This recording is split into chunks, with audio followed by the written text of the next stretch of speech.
Akkam jirtu hordoftoonni YouTube chaanaalii keenya baga nagaan dhuftanii an Dr. Biroo Caalati har'a kan inni isinitti himu dhufe waa'ee mallattoolee dhukkubootati.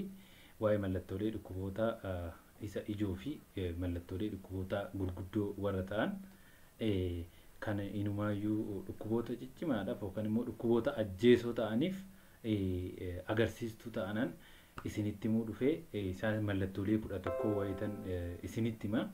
Haa ta'uti garuu mallattooleen dhukkuboota hedduutu jira. Daa'ima keessatti, nama guddaa keessatti, dubartii ulfaa keessatti fi garee nama biraa keessattis mallattooleen dhukkuboota hedduutu jiru jechuudha. Haa ta'uti garuu har'a anaan isinitti himu mallattoolee ijoo fi dhukkuboota gurguddaadhaaf mallattoo ta'anii fi agarsiistuu dhukkuboota ajjeesoo fi yaaddessoo ta'anan isinitti himuu dhufe. Sababni isaas yeroo tokko tokko namoonni mallattoo dhukkuba cimaa yookaan mallattoo dhukkuba ajjeesaa ofirratti argaa odoo jiranuu haa ta'uti garuu immoo nadhiisaa laataa akkanatti wayyaa laata otoo jedhanuu dhukkubni sun haala itti manatti ajjeesutu jira jechuudha. Kanaaf anis sanumaafin alliist namoonni mallattoolee dhukkubootaa keessaa isaan guddoo fi kan dhukkuboota gurguddaadhaaf agarsiistuu ta'an namni beekuu qabu jedhee waan amaneef anis mallattoolee dhukkubootaa gurguddaa kana isinitti himuu dhufe har'a. Warra YouTube chaanaalii keenyaaf haaraa taatan YouTube chaanaalii kana subscribe godhaa. Wanni gara fuulduraatti hojjennu akka isin bira gahuuf jechuudha. Kan taasisan immoo viidiyoo keenya like gochuudhaan jalqabaa hanga dhuma sagantaa keenyatti nu wajjin turaa isiniin jechuun barbaada.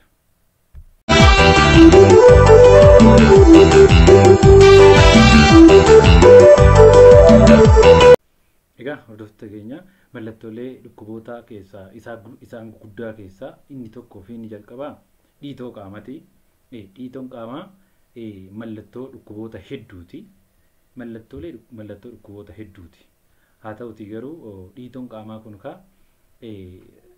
dhukkuboonni ijoo fi ajjeesoon mallattoo kanaan dhufan eenyu faadha an jedhu gaggabaabsinee ilaalla.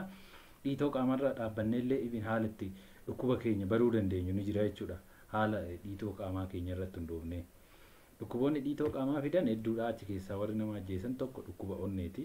Dhukkuboonni onnee hedduutu jira. Haa ta'uti garuu dhukkuboonni onnee kun dhiitoo qaamaa kan fidan gaafa heart failure yookaan immoo dadhabina onnee fidanii jechuudha. Dhukkuboonni onnee hundi isaaniitu kan nama yaaddessan gaafa dadhabina onnee fidanii isa kana dura isinitti himeen ture.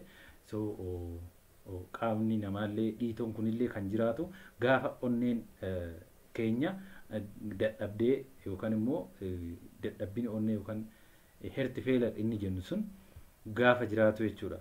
Tokko dhukkuba dadhabina onneeti. Lamaffaan dhukkuboota kalee.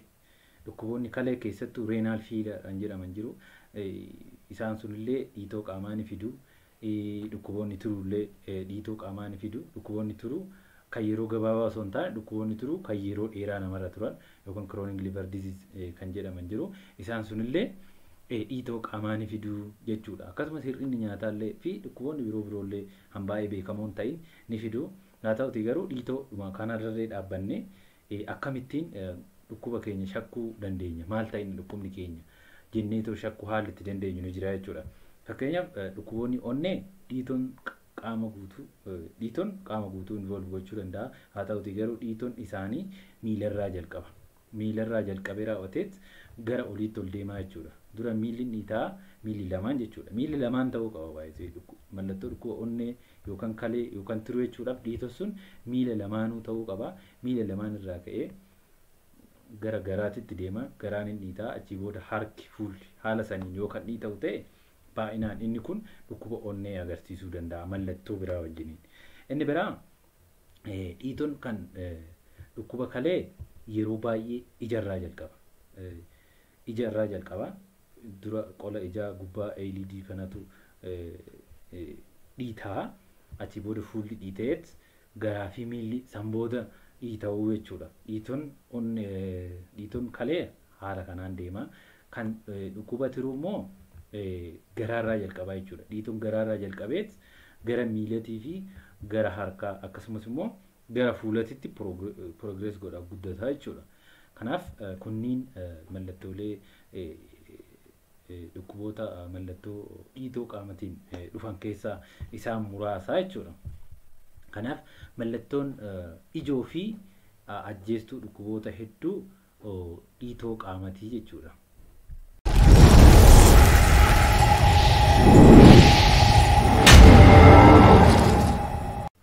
Mallattoon lammaffaan qufaa dhiiga makate. Egaa qufaan mallattoo dhukkuba hedduuti. Baay'ee asirratti qufaa hojjennu qufaa fi utaalloon gargari wanni namni hunduu beekuu qabu qufaa fi utaalloon wanta gargariiti. Qufaan mallattoodha, utaalloon dhukkuba mataasaa danda'edha. Garuu qufaan kun mallattoo utaalloo ta'uu danda'a. Utaalloo jechuun dhukkuboota upper respiratory tract infection yookaan immoo infekshinii ujummoo qilleensaa gara olii kan jedhaman yoo ta'u, vaayirasoota gosa hedduudhaan kan dhufanidha. Isaan kunis immoo yeroo baay'ee mallattoo akka furreessuu, hanxiffachiisuu fi darbee qufaasuu qabaatu utaalloo kan common coldiin kun jechuudha. So inni kun gaa utaalloon normaalii nama ni qaba. Adaltii average yeroo 2 hanga 3 waggaatti qaba. Daa'imman immoo yeroo 6 hanga 8 qabuu danda'a jechuudha waggaatti. Inni kun utaalloo jedhama of danda'ee dhukkuba. Qufaan garuu qufaasisuu yookaan kaaf inni nu jennu mallattoo dhukkuba biraatii jechuudha. Tokko mallattoo common cold yookaan immoo utaalloo kana ta'uu danda'a. Garuu immoo yeroon itti qufaan kun yaaddoo ta'uu fi mallattoo dhukkuba cimaa yookaan ajjeesaa agarsiisu tokko yeroo dhiiga makate. Qufaan yeroo dhiiga makatu tokkoffaan inni agarsiisu mallattoo daranyoon sombaa yookaan pulmonary TB kan nuti jennu jira. Isa agarsiisu daranyoon sombaa yookaan immoo pulmonary TB immoo yoo wal'aanamuu baanne akka nama ajjeesu beekamaadha jechuudha. Tokko isaa lammaffaan dhukkubni lammaffaan mallattoo kanaan dhufu yeroo baay'ee valvular heart disease kan jedhaman jiru. Dhukkuboota onnee ta'anii kan valvoota onnee affect godhanii achi keessaa mitral stenosis kan jedhamu jira. Inni sunillee qufaa dhiiga makate akkeensaa kan dhiiga makate qabaatu jechuudha. Kanaaf dhukkuboonni kun lamaan mallattoo kana ni qabaatu jechuudha. Dhukkuboonni kun lamaanuu ammoo yoo wal'aanamuu baatan nama ajjeesuu danda'u jechuudha. Daranyoon sombaa valvular heart disease kunis yoo wal'aanamuu baatan nama ajjeesuu ni danda'u jechuudha. Kanaaf mallattoo lammaffaan qufaa dhiiga makate. Qufaan garuu baay'ee akkuma dura isin jedhe mallattoo dhukkuba hedduuti. Qufaan yookaan kaafiin kun bakka lamatti qoodama. Acute yookaan immoo acute and chronic jedhamu. Kan yeroo gabaabaa fi kan yeroo dheeraati. Kan yeroo gabaabaan jedhaman 7 2 gadi yoo ta'u, kan yeroo dheeraan jedhaman immoo qufaa 7 2 oliiti. Isin sun dhukkuboonni isa fidan jiru akka dhukkuba pulmonary TB, dhukkuboota onnee fi dhukkuboota baay'ee bebbeekamoo hin taane kan biroollee ni jiru jechuudha. Sanii gadoo ta'e acute yookaan immoo dhukkuba qufaa yeroo gabaabaa jedhamu jechuudha. Kanaaf mallattoon lammaffaan qufaa dhiiga makate jechuudha.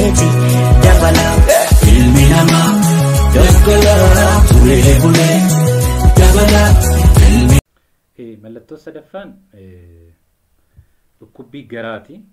Dhukkubbiin garaa mallattoo dhukkuboota hedduuti. Haa ta'uti garuu kan inni yaaddessaa ta'u yoo mallattoolee amma booda isinitti himaa mallattoolee dabalataa wayiitiin wal qabateedha. Dhukkuboonni dhukubbii garaa fidan baay'eetu jiru. Hedduudha jechuudha. Haa ta'uti garuu dhukkubbiin garaa kun mallattoo dhukkuba ajjeesaa yookaan hamaa ta'uu kan agarsiisu tokko yoo qaama gubaan jiraate dhukkubbii garaa itti dabalatee yoo qaama gubaan jiraate dhukkubbiin garaa kun yoo takkuma jalqabe tasa jalqabe sadanoon seetan jedhaman jira. Tasa kan jalqabee fi yoo baay'ee kan dhukkubu ta'e akkasumas immoo mallattoo akka ol deebisaa akkasumas garaa bokoksu fi keessattuu bobbaan bahuu diduu yoo jalqabe mallattooleen kun arfan mallattoo dhukkuba sodaachisaa ta'e jechuudha. Innis kunis yeroo baay'ee inni agarsiisu maramuu marrimaanii yookaan immoo intestinal obstruction kan jedhamu jira. Isaan san agarsiisu jechuudha. Kanaaf warra nama yaaddessan keessaa tokko isa dhukkuboonni biraallee jiru jechuudha. Akka kulkula appendixii yookaan immoo acute appendicitis kan nu jennu kan afaan Amaariffaatiin tirfanjetii warra jedhaman sunillee dhukkubbii garaatiin jalqabu.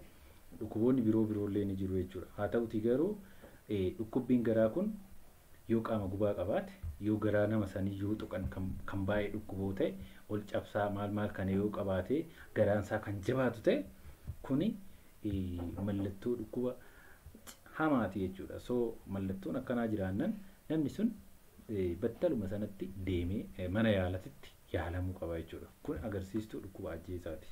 Maaliifini mallattoo nama jedhe kun mallattoo dhukkuba peritonitis jedhamuuti. Peritonitiin kun immoo jiraannan namni tokko carraan jiraachuusaa baay'ee xiqqaadha jechuudha. Kanaaf sadaffaan dhukkubbii garaa mallattoo kanniin wal qabate jechuudha. Arfaffaan bowwuu mataati. Mallattoo arfaffaan bowwuu mataati. Bowwuu mataa kana dura isinitti himeen ture waa'ee bowwuu mataa. Bowwuun mataa bakka lamatti qoodama. Primary headache yookaan fi secondary headache jedhamu. Primary headache jechuun yookaan bowwuu mataa sadarkaa tokkoffaa jechuun bowwuun mataa sun of danda'eetoo dhukkubaa jechuudha. Isaan kun akka cluster headache, migraine headache fi tension type headache jedhamu. Isaan kana dura isinitti himee jira. Isaan kun ni deddeebi'u. Garuu waan hamaadhaaf dabarsanii naman kennanii mallattoo dhukkubbiin mataa primary headache kun ni deddeebi'a of danda'anii mallattoo dhukkubaati. Waan hamaadhaaf naman kennanii naman ajjeesanii ofumaaf nama dhiisu. So isaan kun primary headache dha. Kan amma garuu har'aan isinitti himuu fi mallattoo dhukkuba hamaa kan jedhamuun secondary headache kana jechuudha. Secondary headache jechuun bowwuun mataa sun mallattoo dhukkuboota birooti jechuudha. Mallattoo dhukkuba biraati jechuudha. Kanaaf achi keessaa headachein kun kan mallattoo dhukkuba ajjeesaa ta'uu agarsiisu tokko yoo bowwuun mataa sun kan duraan hin jirre reefuu yoo jalqabe sadannuun seeti kan ta'e kan takkumaan jalqabe bowwuu mataa baay'ee cimaa ta'e bowwuu mataa guutuu mataa dhukkubu qaama gubaa yoo qabaate kana lamaan wal wajjin jiraannan dhukkuba hedduu agarsiisaa jechuudha. Achi keessaa garuu dhukkuba meninjaayitis jedhamu jira. Dhukkubni meninjaayitis sun keessattuu nama jabaa keessatti ajjeesadha jechuudha. Bowwuu mataa jiraate bowwuu mataa qaama gubaa morma gogsaa bishaan jibbisiisu sagalee fi ifa jibbisiisna morma isaa namni sun kan warraaqfanni taanaan dhukkubni kun meninjaayitis jedhama. Battalatti namni sun wal'aansa yoo hin jalqabne carraan du'uu nama sanii baay'ee guddaadha jechuudha. Kanaaf bowwuun mataa reefuu jalqabee fi mallattoo amma jedhee dabalataan qabu kun bowwuu mataa agarsiistuu dhukkuba hamaa yookaan ajjeesati jechuudha. Dhukkuboonni biroollee ni jiru. Dhukkuboota kan bowwuu mataa namatti fidanii agarsiistuu dhukkuba biraallee ta'an garuu inni kun ijoo fi ajjeesadha jechuudha. Inni shanaffaan hafuura kutaadha. Hafuura kutaa or shortness of breath kan nuti jennudha. Hafuura kutaan kun inni kunis mallattoo dhukkuba hedduuti. Haa ta'uti garuu hafuura kutaan kun fakkeenya sochiin qaamaa hafuura kutaa san kan hammeessu yoo ta'ee fi namni sun yoo boqonnaa yoo fudhatu sochiin qaamaa kan itti furu hafuura kutaa sun kan itti furu yoo ta'e inni kun suggest kan godhu dhukkuboota onneeti jechuudha. Yookaan immoo akka dura isiniin jedhe dadhabina onnee or heart failure isa jennu san jechuudha. Hafuura kutaan kun ortopiniyaa PND maal jedhamaniitillee haalitti ilaalamantu jira. Ortopiniyaa jechuun namni tokko duddaan ciisee yeroo duddaan ciisu halkan isaa ta'u guyyaa yoo rafu yookaan yoo duddaan ciisu boraatii of jala tuuluu dirqama yeroo itti ta'u jechuudha. Normaalii namni kamiyyuu boraatii tokkoon rafaa kun boraatii malee san rafu jira. Garuu warri dhukkuba kana qaban boraatiin lamaa fi sanaa ol fayyadamu jechuudha. 2, 3, 4 hanga 4 illee kan fayyadaman jiru. Inni kun ortopiniyaa jedhama jechuudha. Inni kun jiraannan kan inni suggest godhu almost dadhabina onneeti jechuudha. Inni biraa hafuura kutaa yeroo sochii qaamallee akkasuma jechuudha. Yeroo sochii qaamaa goonu hafuura baay'ee nu kutee yoo boqonnaa fudhannu kan yeroo san nu dhiisoo ta'e mallattoo biraa wajjiniin akka qaama dhiitessuu qomarra waraanuu yookaan chest pain kan jedhamu wajjiniin yoo jiraate mallattoon kun agarsiistuu kufaatii yookaan dadhabina dhukkuba onnee ta'uu danda'a jechuudha. Inni jaaffaan ijji keelloo ta'uu or jaundice jedhama. Ijji keelloo ta'uun illee mallattoo dhukkuba hamaati. Inni kun baay'inaan kan agarsiisu dhukkuboota tiruutu agarsiisu. ijji keelloo ta'uu hafuura kutaa nyaata jibbisiisuu qaamni isaa hir'achuu garaan bokokuu qaamni biraa dhiita'uu hooksisuu maal kun jiraannaan kun mallattoo dhukkuba tiruuti. Egaa tiruun faayidaa isheen kennitu kana durallee isinitti himee ture faayidaa hedduu qabdi. Tiruun tun ijji nama tokko keelloo ta'e jechuun tiruun hojii ishii irraa hanga tokko impaired taateetti jeeqamteetti jechuudha san agarsiisa. Sun ta'e jechuun immoo qaama keenyaaf yaaddessaadha jechuudha. Maaliifini tiruun waste haallitti xuraawaa excrete gootullee ni jira. Yoo tiruun keenya miidhamte xuraawaan adda addaa kun kallattiidhaan gara sammuu deemuudhaan nama ajjeesuu danda'u jechuudha. Kanaaf ijji keelloo ta'uunis mallattoo dhukkuba ajjeesaa yookaan immoo daanjersaan warra jedhaman keessa jira jechuudha. Kanaafuu namni kamiyyuu mallattoo kana yoo qabaate tokkoffaa irratti inni yaaduu qabu dhukkuba tiruu dhukkuboota tiruu garaagaraa dhukkubni biraallee jiru garuu achi keessaa dhukkuba tiruu ta'uu danda'a jedhee shakkuu qabaa jechuudha. Mallattoo torbaffaan qaamni laamsha'uudha. Qaamni laamsha'uun irree mallattoo dhukkuboota ajjeesoo yookaan immoo mallattoo dhukkuba hamaa jedhamuudhaan beekamu. Qaamni laamsha'uun kun yeroo baay'ee qaama laamsha'uun kun akkamitti dhufu qaamni isaanii akkan gara tokkootitti laamsha'a. Yookaan otoo rafanu yookaan immoo otoo sochii qaamarra sochii wayiirra jiranuu qaamni gara tokko kan bitaa yookaan kan mirgaa. Qaama yoo jennu miila yookaan harka kana lamaantu laamsha'a. Fakkeenya laamsha'uun kun miila bitaa fi harka bitaa yookaan miila mirgaa fi harka mirgaa itti kan inni ta'u. Inni kun gaa hemiparesis yookaan hemiplegia jedhama. Inni kun mallattoo dhukkuba strookiiti. Baay'inaan namni tokko odoo nagaan jiru otoo hojii isaa hojjetaa jirus haa ta'u halkan rafee ganama laamsha'aa isaa yoo farku yookaan immoo sochii qaamaa xiqqaadhuma godhu takkuma kufee namni sun qaamni isaa kan laamsha'u inni kun strookiidha jechuudha. Kan inni agarsiisu baay'inaan. Strookiin gosa lama qaba. Hemorrhagic fi ischemic stroke kan jedhamu jira. Isa san lamaan kan adda baasu raajii mataati yookaan immoo head CT scan kan jedhamu jira. Isa san lamaan adda nu baasaa jechuudha. Hemorrhagic stroke or ischemic stroke lamaan keessaa kam akka ta'e.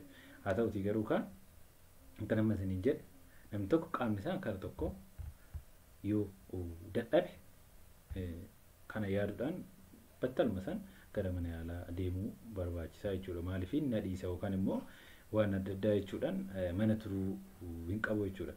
Haa ta'uti garuu yeroo tokko ammoo kallattii tokko qofaan ta'uu dhiisee yeroo itti harki lamaan or baay'inaan miilli lamaan yeroo itti laamsha'utu jira. Harki nagaa ta'ee miilli yeroo itti laamsha'u jira jechuudha. Inni kun immoo maal agarsiisa? Paraplegia jedhama. Baay'inaan spinal cord injury agarsiisa. Spinal cordin gaafa miidhamu TBdhaan ta'uu danda'a. Yeroo baay'ee TB spondylitis jedhamu jira. Yeroo dhukkubni TB lafee dugdaa involve gootee spinal cord sun injure ta'u paraplegia kun jiraachuu danda'a jechuudha. Paraplegia jechuun akkuma nama isiniin jedhe miilli nama sanii lamaan laamsha'uu jechuudha. Inni kun balaan irree kana fiduu danda'a. Namni tokko dugda isaa rukutame yookaan morma isaa rukutame yoo spinal cordin isaa miidhame paraplegia yookaan immoo dadhabbii miila lamaanii gara gadii kana qabaachuu danda'a jechuudha. Inni kunis emergency dha jechuudha. Namni kana qabaannan battaluma san deemee ilaalamuu qaba jechuudha. Spinal cord injury mallattooleen biraallee inni qaban jiru akka fincaan to'achuu dadhabuu, bobbarree to'achuu dadhabuu wantoonni akkasiillee mallattoolee dabalataa spinal cord injury jechuudha. Mallattoo 8ffaan qaama gubaadha. Qaama gubaa wal fever isa nuti jennuuni. Feveriin kun normally temperature qaamaa nama tokko degree Celsius 36.5 haga 37.5 ti. 36.5 gadoo ta'e hypothermia jedhama. Hypothermia jechuun temperature qaamaa nama sanii hanga barbaadamu gadi yeroo bu'u jechuudha. Inni kun nama jabaa keessatti baay'ee nama yaachisu, nama daa'imman keessatti garuu nama yaachisa. Inni lamaffaan 37.5 kana oloo ta'e temperature nama tokko 36.5 degree 37.5 degree Celsius dha oloo ta'e qaama gubaa yookaan fever jedhama. Haa ta'utii garuu achi keessa degree Celsius 39 ol yoo ta'e inni kun egaa high grade fever dha. Temperature isaa nama kana baay'ee ol ka'eera jechuudha. Inni kun keessattuu nama jabaa keessatti mallattoo dhukkuba serious yookaan cimaa ta'uu danda'a jechuudha. Achi keessaa akkan dura isiniin jedhe akka dhukkuba meninjaayisii ta'uu danda'a. Kan dhukkuba peritonitis ta'uu danda'a. Dhukkuba hedduu ta'uu danda'a. Fiveriin yookaan immoo gumni qaamaa kun mallattoo dhukkuba hedduuti. Haa ta'utii garuu gumni qaamaa kun mallattoo inni wajjin dhufu murteessaadha. Dhukkuba kam akka agarsiisu baruudhaaf mallattoo kam wajjin akka dhufu murteessaadha. Fakkeenyaaf gumni qaamaa kun mataa dhukkubbii morma gogsaa fi guba qaamaa ta'e akkan dura isiniin jedhe meninjaayisii ta'uu danda'a.